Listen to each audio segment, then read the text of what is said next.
بسم اللہ الرحمن الرحیم۔ موجودہ دور میں ایک بہت ہی بڑے فتنے کا ہم شکار ہوتے جا رہے ہیں۔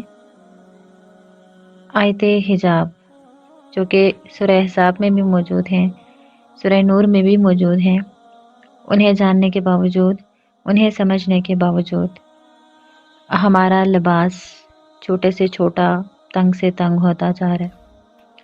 آپ کو اگر لگتا ہے کہ چھوٹے یا تنگ کپڑے پہننا یا اپنی چادروں کو سروں سے اتار دینا ماڈرنزم ہے تو معاف کیجئے گا، آپ ماڈرن نہیں ہیں بلکہ آپ جاہل ہیں، کیونکہ اللہ پاک نے سورہ احزاب آیت نمبر 33 میں واضح طور پہ یہ ارشاد فرمایا ہے وَلَا تَبَرَّجْنَا تَبَرُّجَ الْجَاهِلِيَّةِ، مطلب ہے کہ اپنی زینت ایسے مت دکھاتی پھرو جیسے جہالت کے زمانے کی عورتیں دکھاتی تھیں۔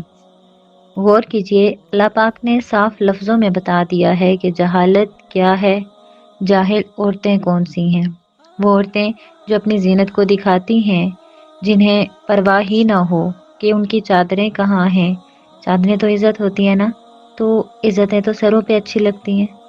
ہمیں پرواہ ہی نہیں ہے اگر کہ ہماری چادریں ہمارے سر پہ ہیں یا نہیں۔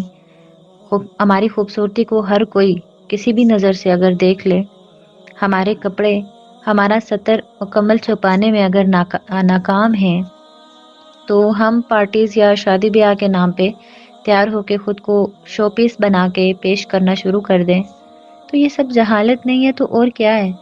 یہی تو جہالت ہے، تبرج کرنا، خود کو دکھاتے پھرنا۔ اسلام کی شہزادیاں ایسی نہیں ہوتی ہیں۔ اسلام کی شہزادیاں سیپ میں چھپے انمول موتی کی طرح ہوتی ہیں، جن تک ہر نظر کی رسائی ممکن نہیں، کیونکہ وہ بہت قیمتی ہوتی ہیں۔ خدا را خود کو پہچانیں، ماڈرنزم کے نام پہ جہالت کے اندھیرے سے دھوکہ مت کھائیں، نکل آئیں اس کمپلیکشن سے کہ لوگ کیا کہیں گے، لوگوں کو میں کیسی لگ رہی ہوں۔ بس آپ اس پہ فوکس کریں کہ اللہ کو میں اچھی لگوں، میں ویسی بن جاؤں جیسے اللہ پاک چاہتے ہیں، اللہ مجھ سے راضی ہو جائیں، اللہ پاک ہم سب سے راضی ہو، آمین برحمتک یا ارحم الراحمین۔